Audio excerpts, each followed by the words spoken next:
बच्चे अभी देखो हमारी कॉक कैम्बियम क्या होता है।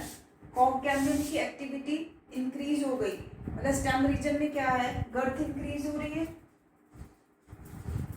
गर्थ इंक्रीज हो रही है कॉन्टिन्यूसली। गर्थ इंक्रीज होने के कारण क्या होता है, एपिडर्मल सेल्स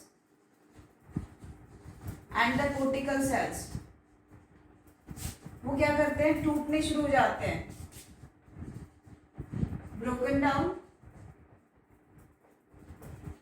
कोर्टिकल सेल्स और एपिडर्मल सेल्स टूटने शुरू हो जाते हैं क्योंकि गर्थ इंक्रीज हो रही है, कॉन्टिन्यूसली उसके ऊपर प्रेशर एक्ट हो रहा है। तो क्या होता है, एक अनदर टाइप का मेरिस्टेमेटिक टिश्यू बनता है, दैट इज फैलोजम, फैलोजन। एक अनदर टाइप का मेरिस्टेमेटिक टिश्यू बना फैलोजन।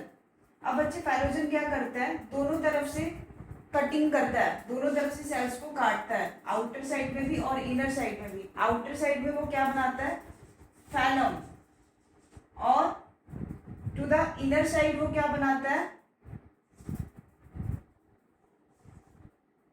फैलम आउटर में फैलोजन, फैलोडर्म इनर साइड में वो बनाता है फैलोडर्म। और इन तीनों को कलेक्टिवली क्या बोला जाता है, पेरिडर्म।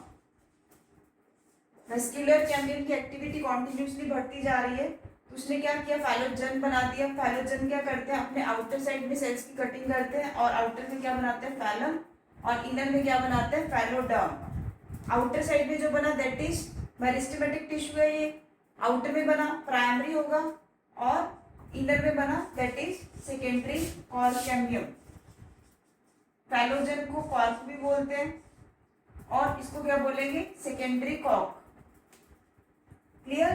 फैलोडर्म, इन तीनों को कलेक्टिवली बोला जाता है पेरिडर्म। ये क्वेश्चन बहुत बार आया हुआ एग्जाम में, फैलम आउटर, फैलोडर्म इनर, बहुत कंफ्यूजन होती है यहाँ पे बच्चों को। सो प्लीज रिमेंबर, ये बहुत इंपॉर्टेंट कंसेप्ट है आपके लिए। क्लियर बच्चे। अब हम आगे मूव करते हैं। अब बच्चे क्या होता है कि जब फैलोजन है, फैलोजन क्या करता है, अपनी एक्टिविटी के लिए क्या करता है, it forms a complementary system. Complementary system, जब फैलोजन की एक्टिविटी बहुत ज्यादा इंक्रीज हो जाती है, over activity, due to the over activity of complementary system और द फैलोजन, फैलोजन की ओवर एक्टिविटी के कारण कॉम्प्लीमेंट्री सिस्टम क्या करता है, टूटना शुरू हो जाता है। टूटकर वो क्या बनाता है, लेंटिसेल्स। लेंटिसेल्स ये कैसे होते हैं, लेंस शेप के सेल्स होते हैं जो क्या करते हैं, गैसियस एक्सचेंज में हेल्प करते हैं।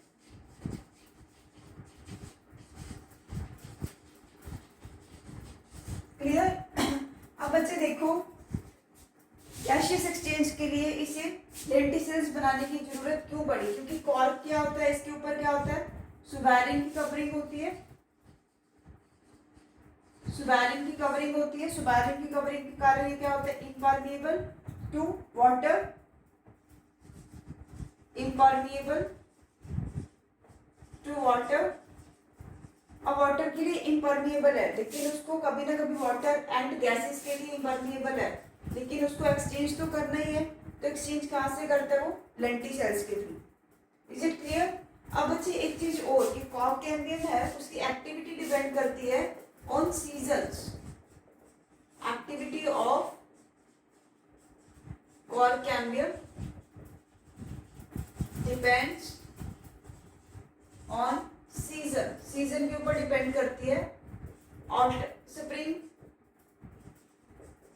स्प्रिंग में क्या होता है, एक्टिविटी इंक्रीज हो जाती है। कॉर्क कैम्बियम की activity in spring increases, increase होगी तो क्या बनेगा, बहुत सारा जाइलरी एलिमेंट्स बनेंगे, मोर जाइलरी एलिमेंट्स। जाइलरी एलिमेंट्स ज्यादा बन रहे हैं तो वुड का कलर कैसा होगा, लाइट कलर। वुड कैसी होगी, लाइट कलर की होगी। और जाइलम कंपाउंड, जाइलम ज्यादा बना तो डेंसिटी क्या होगी, लो, लो डेंसिटी। क्लियर। और विंटर में क्या होता है, विंटर में इसका अपोजिट, विंटर में क्या होगा, उसकी एक्टिविटी कम हो गई। अब क्या बना, लेस जाइलरी कंपोनेंट बना, गैस साइलरी कंपोनेंट बना, तो बच्चे वुड कैसी हुई, डार्क कलर की और ऑफ हाई डेंसिटी। ओके, अब सीजन वेरिएशंस है। सीजन वेरिएशंस कहाँ दिखती है हमें, टेम्परेट रीजन्स के अंदर। क्लियर। अब सीजनल वेरिएशन स्प्रिंग और ऑटम, ये तो दोनों सीजन आने ही आने हैं, तो कभी हमें स्प्रिंग वाली एक रिंग दिखती है और कभी हमें विंटर की रिंग दिखती है, तो दोनों को इकट्ठे को क्या बोलते हैं, वन एनुअल रिंग। एक साल के अंदर दो रिंग्स बनती हैं, वन इज स्प्रिंग टाइम पे बनती है spring ring, and another is form during winter. इन दोनों को मिलाकर क्या बोलते हैं, वन एनुअल रिंग। अब एनुअल रिंग की बेसिस पे हम ट्री की एज कैलकुलेट कर सकते हैं। क्लियर। एज कैलकुलेट करने के लिए एनुअल रिंग्स को अगर काउंट करना हो तो counting is done from base. Base से काउंटिंग शुरू की जाती है और फिर ऊपर आया जाता है बेस से, ठीक है। और this process of counting the rings और determining the age is called डेंडोक्राइनोलॉजी।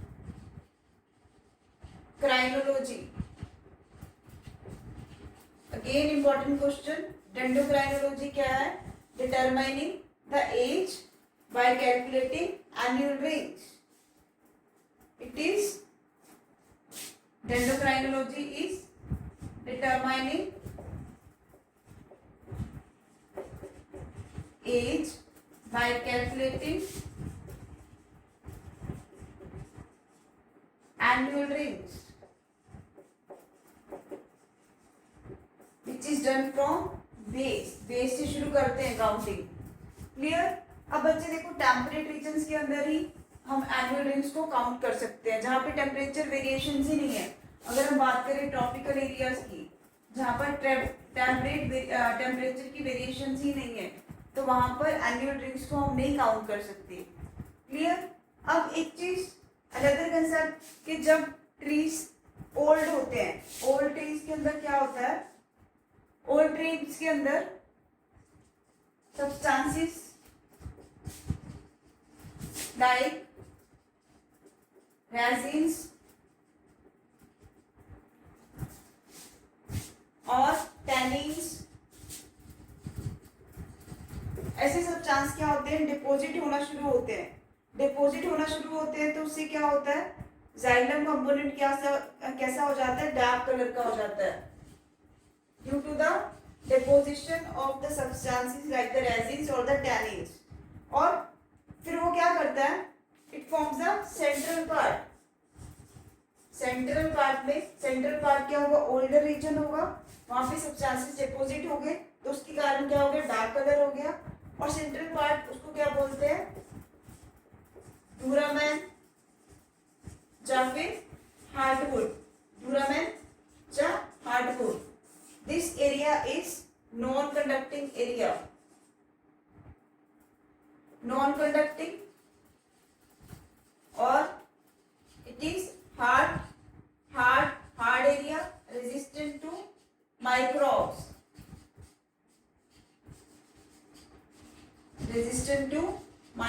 Microbes की एबिलिटी के लिए रेजिस्टेंट होता है।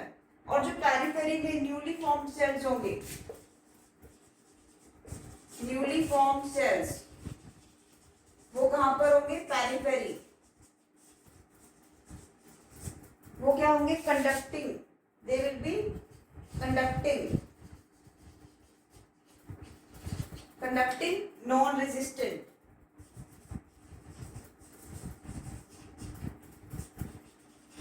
and they will form sapwood.